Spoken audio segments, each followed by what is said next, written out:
Meanwhile, the National Security Minister, Robert Montague, says a new board should be in place at the FLA soon. He was speaking to reporters today at a function at Harmon Barracks in St Andrew. TVJ's Fashion Brown has his primetime news follow-up. On Tuesday, we sought answers from the National Security Minister about the issues at the Firearm Licensing Authority FLA, but he was in no mood to talk following his address at a domestic violence training graduation in St Andrew. On Thursday, reporters again sought answers from the Security Minister.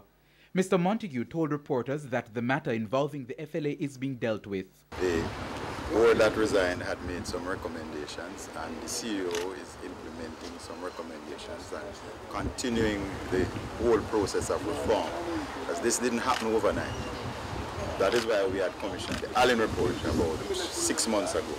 So what is happening now is that the implementation of the report. It's been 3 weeks since the FLA's board resigned, so when will a new board be in place? The vetting process is ongoing, and we are not rushing the vetting process, and the members will be made public very soon.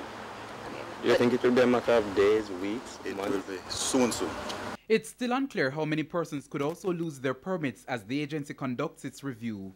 MOCA was invited in by the former board. The board that resigned invited MOCA in to investigate some 257 files that were red flagged, and we will allow space and time for the agency to do their jobs. We won't rush the process, and whatever is found will be acted upon. Fashion Brown, TVJ News.